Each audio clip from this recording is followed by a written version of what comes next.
The cold wind swept across the quiet highway just outside a small town in the United States. It was nearly sunset, and the orange sky stretched endlessly above the empty road. Cars passed occasionally, their headlights flickering like distant stars. On the side of the road, a silver sedan sat silently with its hood open. Beside it stood a young woman named Emily Carter, nervously checking her phone again and again. The signal was weak, and her hands trembled slightly from stress. Inside the car, her 8-year-old son Lucas sat quietly hugging his backpack. "Mom, are we going to be okay?" he asked softly. Emily forced a small smile. "Yes, sweetheart, someone will help us soon." But deep inside, she wasn't sure. She had just finished a long shift at a grocery store and was driving home when the engine suddenly died. The mechanic had warned her last month that the car needed repairs, but she simply couldn't afford them. Now, stranded on a lonely highway with her child, fear slowly crept into her heart. Minutes passed, then suddenly, a loud rumbling sound echoed in the distance. A black motorcycle appeared on the horizon, growing larger as it approached. The rider wore a worn leather jacket and a matte black helmet. The bike slowed down and carefully pulled over behind the broken car. Emily felt a mix of relief and uncertainty. The biker removed his helmet, revealing a calm, kind face. He looked to be in his late 30s, with tired eyes but a gentle expression. "Good car trouble?" he asked politely. Emily nodded. "Yes, it just stopped working. I don't know what to do." The biker glanced at Lucas sitting inside the car, then back at Emily. "Mind if I take a look?" he said. Emily hesitated for a moment, then stepped aside. "Oh, please, that would mean a lot." The biker rolled up his sleeves and leaned under the hood. His hands moved confidently, checking wires and tapping parts gently. The smell of engine oil filled the cool evening air. Lucas watched through the window with curiosity. "Mom, is he a mechanic?" he whispered. Emily shrugged quietly. After a few minutes, the biker spoke again. "Your battery connection is loose," he said, "and this cable is worn out. That's why the engine died." Emily's face fell. "Is it expensive to fix?" she asked nervously. The biker paused for a moment, then shook his head slightly. From a small toolbox attached to his motorcycle, he pulled out a spare cable. With careful hands, he replaced the damaged part and tightened the connection. 5 minutes later, he stepped back.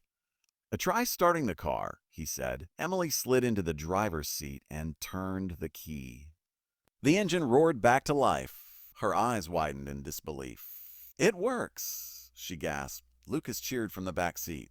"You fixed it." Emily quickly stepped out of the car, relief washing over her. Thank you so much," she said, her voice shaking. "How much do I owe you? How much do I owe you?" The biker wiped grease from his hands and smiled gently. Nothing," he replied. Emily blinked in surprise. "But you used your own parts." He shrugged. "Sometimes people just need a little help." Emily felt tears forming in her eyes. "You have no idea how much this means to us," she whispered. The biker placed his helmet back on. "Drive safe," he said simply. Then, with a deep rumble of the engine, he rode away into the fading sunset. Emily watched until the motorcycle disappeared from sight. She never even learned his name. 6 months later, the leaves had turned golden, and autumn filled the air with a crisp chill. Emily stood nervously inside a small elementary school office, holding a letter tightly in her hands. Across the desk sat a kind woman wearing glasses. The school principal. Mrs.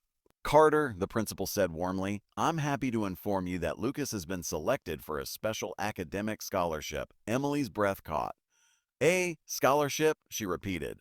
The principal nodded. "Yes, it will cover his school supplies and tuition assistance for the next 3 years." Emily's eyes filled with tears. "That's incredible. But why was he chosen?" The principal smiled softly. Because someone recommended him." Emily frowned slightly.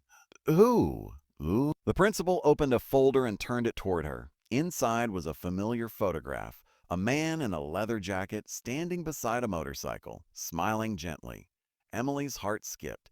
It was the biker. Confusion and shock flooded her mind. She whispered. The principal leaned forward.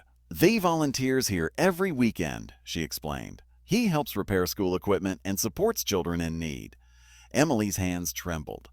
"He told us about meeting Lucas on the highway." The principal continued.